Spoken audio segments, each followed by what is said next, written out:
abogado formado en la Pontificia Universidad Católica del Perú, ha sido director de Radio y Televisión Peruana en el primer gobierno del compañero García, relanzando el canal del Estado, ha cumplido importantes roles dentro del partido como secretario general, en un momento determinado, congresista, ya lo conocemos, y ahora presidente de la Comisión Política del partido. Esta noche, como aprista y como todos los presentes hoy, podemos sentirnos orgullosos del tamaño humano de esta persona llamada Mauricio Mulder, al cual yo le digo compañero. Buenas noches y agradezco su presencia a nombre de todos los apristas de Estados Unidos. Muchas gracias.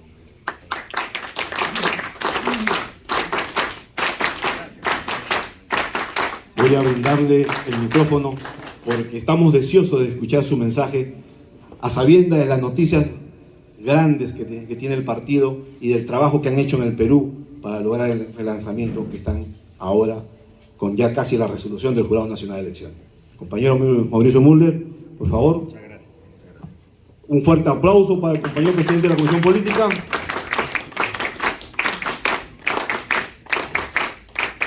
Agradezco, compañeras y compañeros, esta nueva oportunidad en la que me encuentro aquí en los Estados Unidos para compartir con todos los compañeros y compatriotas de esta gran nación el recuerdo del más grande y más sólido ideológicamente, políticamente, culturalmente gestor de nuestra patria, Víctor Raúl Haya de la Torre, que hoy está cumpliendo 128 años de su nacimiento.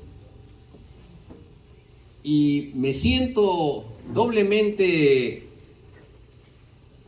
compartido de ustedes en el momento en el que inicio estas palabras cumpliendo con un encargo que me da la Comisión Política y también el Comité Ejecutivo Nacional con respecto al trabajo que el compañero Carlos Tello Valcárcel ha venido haciendo no desde ahora ni desde ayer, sino desde mucho tiempo aquí en los Estados Unidos, para forjar no solamente la unidad de los peruanos que viven en este gran país, sino también mantener viva la llama del aprismo, que como ustedes bien saben, ha tenido todo tipo de tribulaciones en su historia, pero siempre hemos logrado salir, porque tenemos justamente de parte nuestra la razón histórica y sobre todo la sangre derramada por los mártires,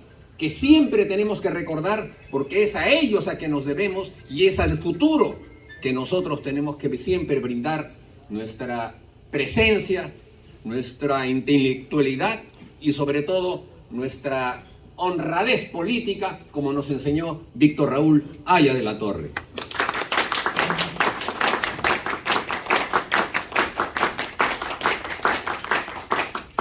En el momento inaugural de nuestro partido, uno de los símbolos fundamentales con los cuales, y esto fue iniciativa en su momento del compañero Luis Heisen, era el cóndor de Chavín. El cóndor de Chavín que representa allí en Chavín de Huántar una piedra que tiene más de 5.000 años y que tiene labrada, como ustedes saben, un cóndor. Y ahí está la perennización permanente que el partido ha hecho a partir justamente de la historia del Perú.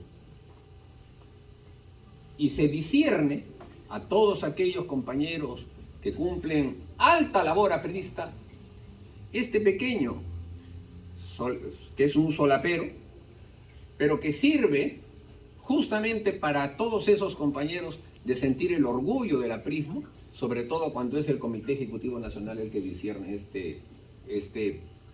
podría llamársele condecoración, pero condecoración popular que tiene nuestro pueblo. Así que, compañero Tello, les pido por favor que en cargo del Comité Ejecutivo Nacional le podamos dar esta. Ahí está. Muy bien, compañeros.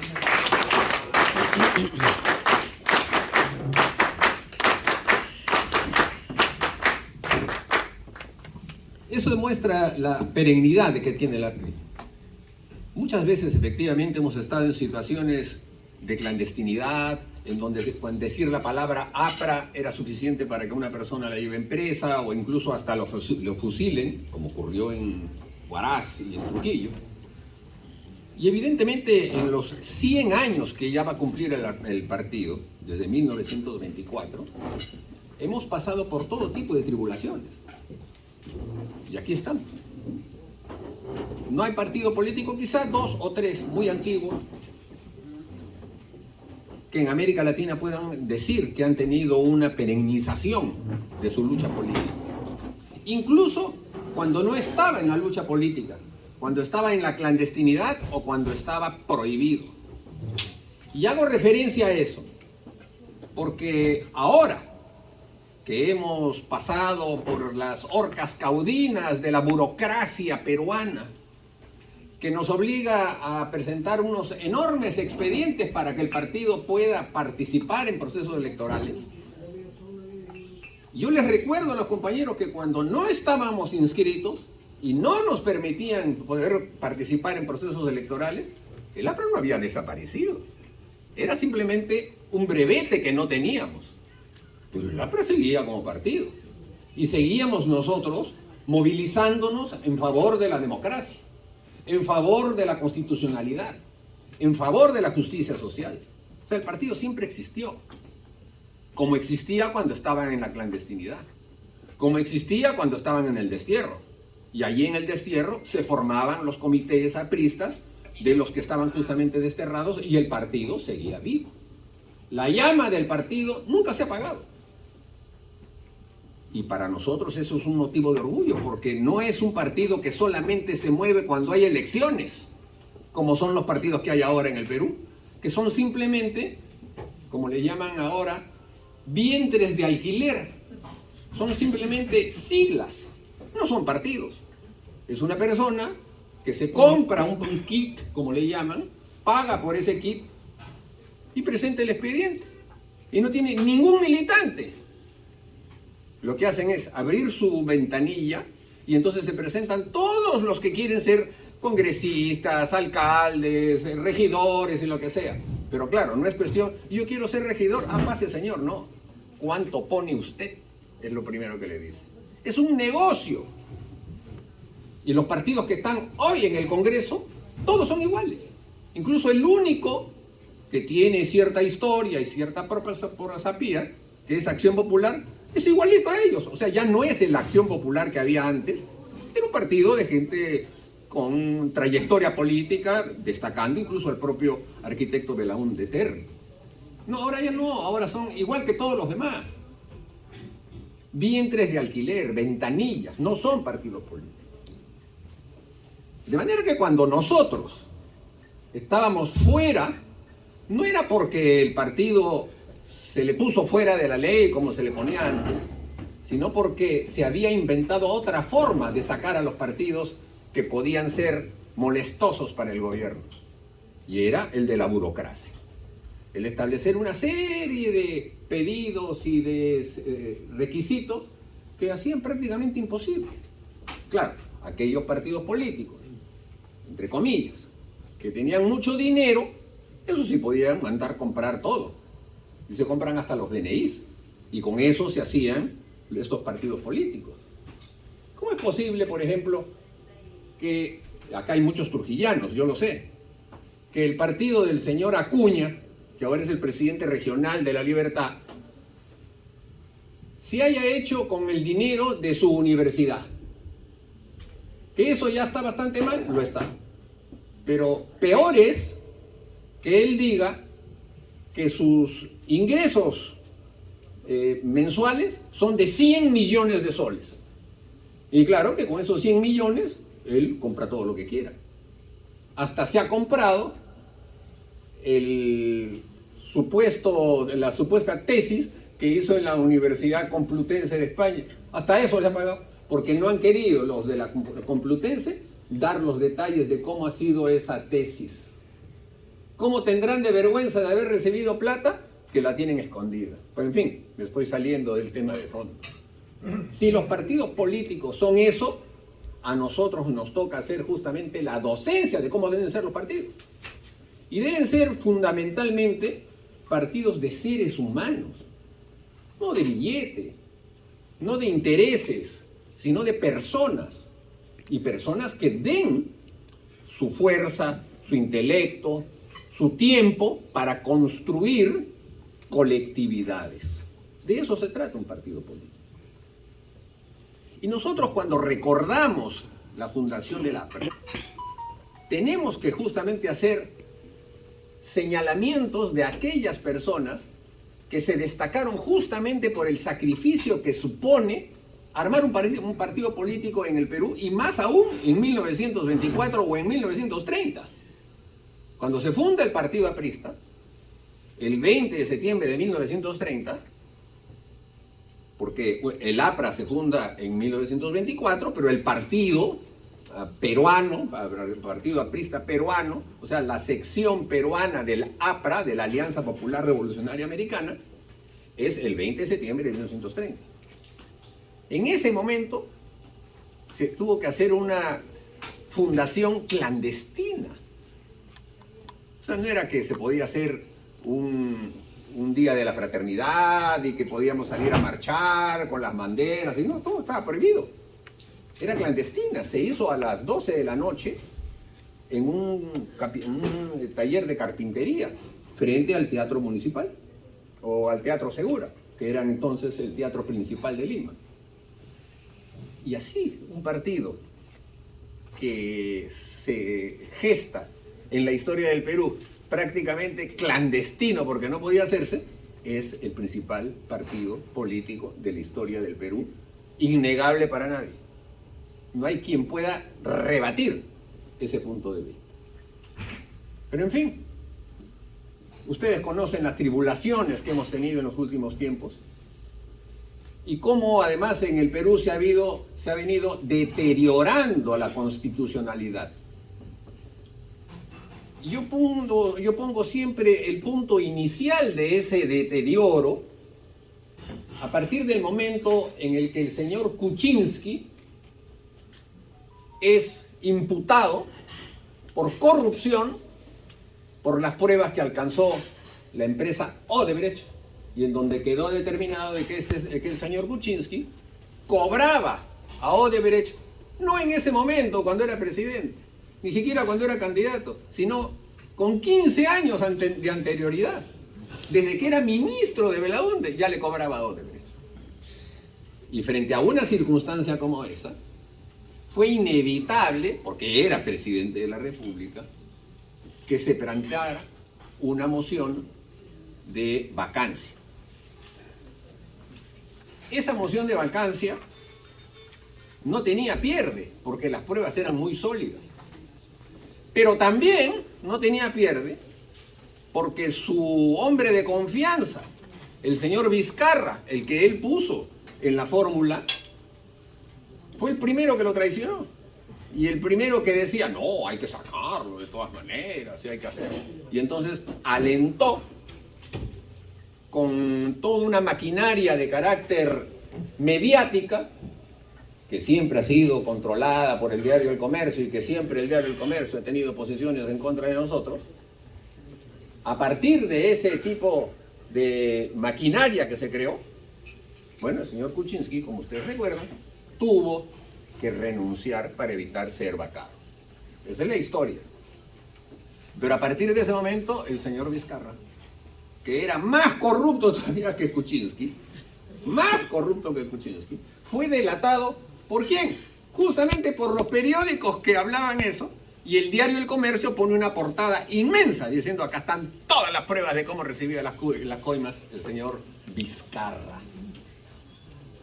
A partir de ese momento es cuando yo veo que el Perú empieza con un descenso acelerado de su institucionalidad. Porque Vizcarra amarra a esa mafia mediática que todavía existe en nuestro país, a los sectores que son, muchos los llaman chupasangres del Estado peruano, que son los que viven de las consultorías que le hacen el Estado peruano. Gente que no tiene arte ni parte, pero tiene amigos en el Estado, entonces le dicen, a ver, te voy a dar una chambita, hazme una consultoría. Tú sabes mucho de fútbol. ¿Sabes? Entonces te voy a hacer una consultoría para que me digas quiénes son los jugadores de la selección. Y pago. Esa es una de las situaciones más vergonzosas en la que nuestro país se bota la plata y se hace amiguismo con el dinero. Y al crearse ese tipo de redes, esa gente que tiene presencia en los medios de comunicación imponen o van imponiendo puntos de vista en defensa de ese gobierno, porque justamente de ellos están mamando. A partir de ese proceso que yo les estoy señalando de Vizcarra, hay un deterioro generalidad y también muy acelerado de la caída de la solidez que el Estado peruano tiene. Y entonces pasamos por un proceso electoral como el que se dio, en donde gana las elecciones el señor Castillo, pero en medio de un enorme espacio de protesta en la que se determina que hay por lo menos duda de que haya ganado las elecciones. Y cuando existe una circunstancia como esa, lo que siempre ha hecho el Jurado Nacional de Elecciones para disipar las dudas es hacer reconteos. Pero en esta oportunidad no se hizo el reconteo. ¿Por qué?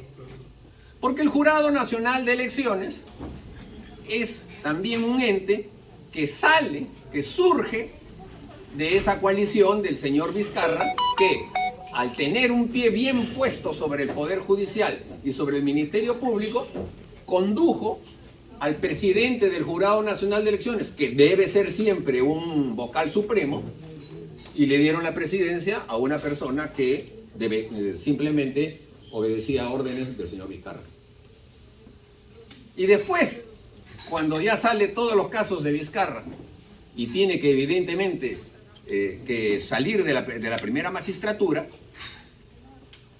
era obvio de que el país estaba yéndose a una situación sumamente complicada, que es la que culminó con la declaración de triunfo del señor Pedro Castillo como presidente de la República.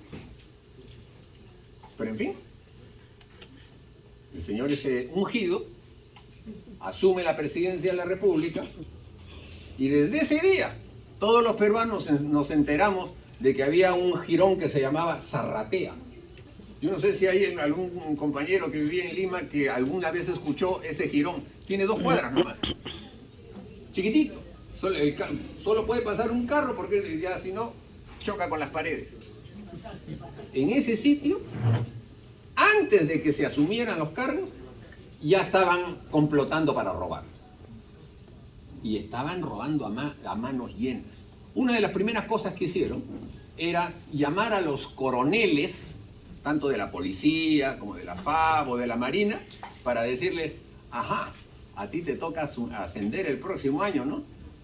¿Cuánto es? Y empezaron a cobrar $40.000, $50.000 para que los comandantes, para que los coroneles pudieran ascender a generales. Ahí comenzó.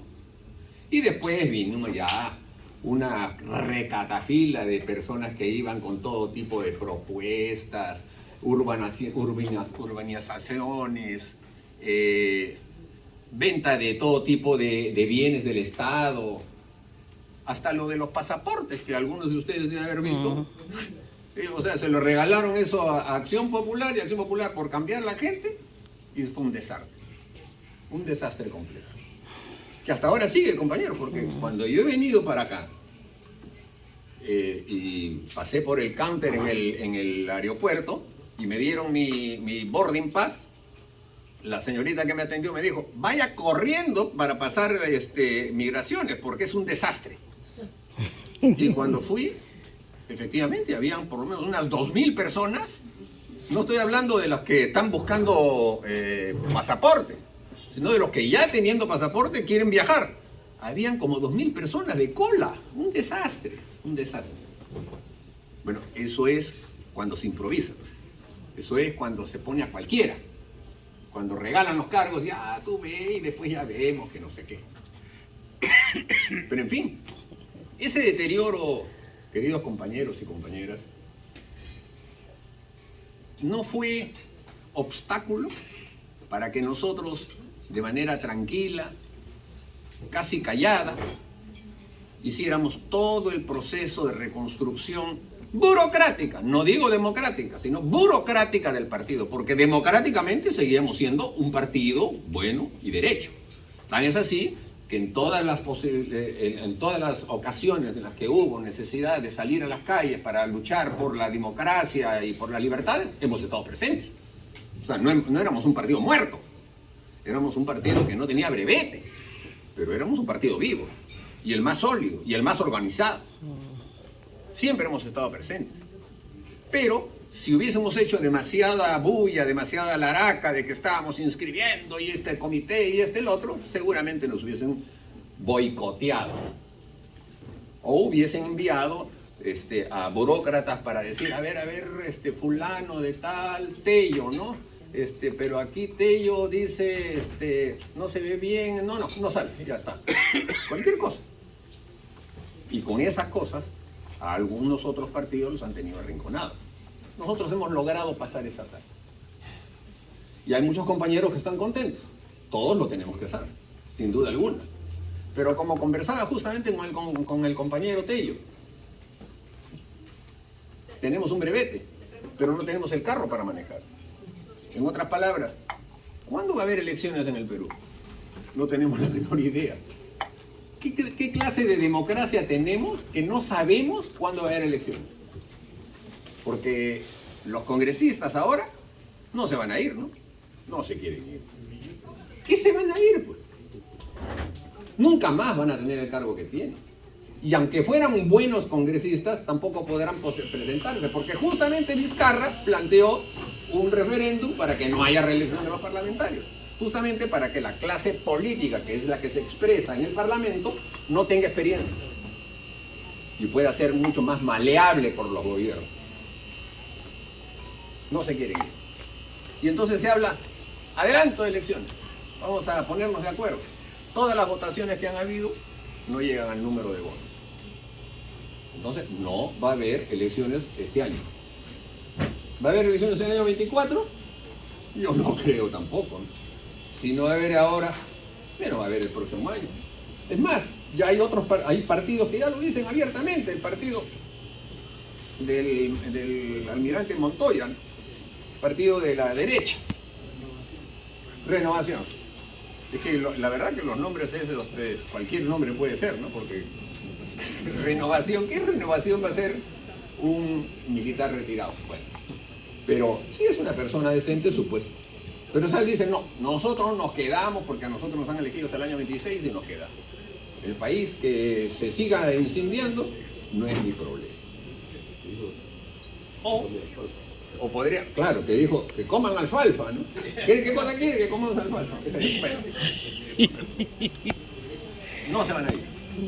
Entonces yo digo, muy bien compañeros, nosotros hemos logrado la inscripción del partido, pero no va a haber elecciones. Eso no significa que nos vamos a nuestras casas a esperar si hay en el 24 o si hay en el 26, o a lo mejor ni en el 26, porque la inestabilidad que tenemos en estos momentos en el Perú no nos permite augurar nada en los próximos meses. Cualquier cosa puede pasar. Y esa es una situación lamentable, porque la verdad sea, en los últimos 20 años, o en la última década, han habido pues todo tipo de presidentes. Uno de ellos está por acá dando vueltas, ¿no? El señor Toledo, ¿no? Que ahora está tratando de recurrir ya en su desesperación a decir que él, si es extraditado al Perú, lo van a masacrar porque es indígena. Y como hay una narrativa, como se dice ahora, de que aquí hay una lucha racial y que sale en los periódicos, no faltará quien le crea. Y que quien le crea puede ser incluso un juez. Todo puede suceder. Pero lo cierto es que todos los presidentes que hemos tenido, a partir más o menos de la caída de la dictadura de Fujimori, han pasado y han salido, han entrado y han salido. Toledo mismo hizo un gobierno que no hizo nada, pero bueno, cumplió.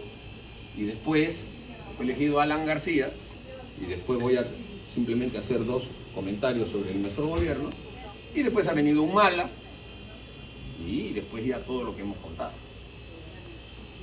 Pero la verdad sea dicha, es que nuestra Constitución ha llegado a puntos de límite, y no se está llevando, como corresponde, una Constitución para que se resuelvan los problemas de un país. Aquí en los Estados Unidos tienen una Constitución que data de 1776. Ha tenido, creo que 9 o 10 reformas, enmiendas, como le llaman. Y este es un país que tiene 10 veces más habitantes que el Perú. 300 millones, ¿no? O sea, es un país incluso geográficamente enorme. Y como ese, hay países que tienen constituciones que ya tienen 1000 años, como la de Inglaterra. 1000 años de constitución. Y los países de Europa se construyen sobre la base de constituciones que tienen pequeñas modificaciones. En el Perú no, cambiamos. Y esta constitución, que supuestamente es la que nos está rigiendo, es la número 21 de nuestra historia. Es así nuestra historia, compañeros. El año 1821, cuando se declaró la independencia del Perú, una vez declarada la independencia, don José de San Martín, un buen día de agosto del año 21, emitió una carta con un lacónico mensaje diciendo: habiéndose constituido la Asamblea Nacional, mi deber en el Perú ha terminado. Ahí les dejo las leyes. Y únanse, porque si no, la anarquía los devorará. San Martín. Y se hace una nueva constitución el año 23, que tiene un artículo que dice: el libertador Simón Bolívar se constituye en dictador del Perú. Con esa palabra, dictador del Perú. Y esa constitución duró hasta el año 26, en la que Bolívar se hastió del Perú y se fue. Y desde entonces hemos tenido pues una tras otra, inestabilidad total, hasta el día de hoy. Hasta el día de hoy. O sea, no es que nosotros seamos marcianos con respecto a los anteriores. Todos somos hijos de nuestros padres y nietos de nuestros abuelos y bisnietos de nuestros bisabuelos. Y han tenido esa historia. De manera, compañeros, que lo que yo quiero graficar con esto es que a cada uno de nosotros nos toca mucho por hacer. Nos toca reconstruir. Y eso significa darle a esta comunión de peruanos, por ejemplo, la solidez de una comunión que sea permanente, que piense siempre en el futuro de nuestra patria, como me consta que lo hacen. Que además luche por incorporar a otros peruanos, que vengan, que sientan que aquí hay un espacio para los peruanos desvalidos que hay también en los Estados Unidos y en cualquier otra parte. Y ser a partir, no de un partido político que busca el proselitismo, convencer, no. Simplemente decir, aquí hay una mano. Como siempre ha hecho el aprismo. Porque, por ejemplo, en nuestros locales hay clínica dental, hay consultoría jurídica, y no se pide carnet. No se pide, a ver, tu carnet para... No, cualquiera que entra. Entran hasta enemigos. Y se les sirve y se les ayuda.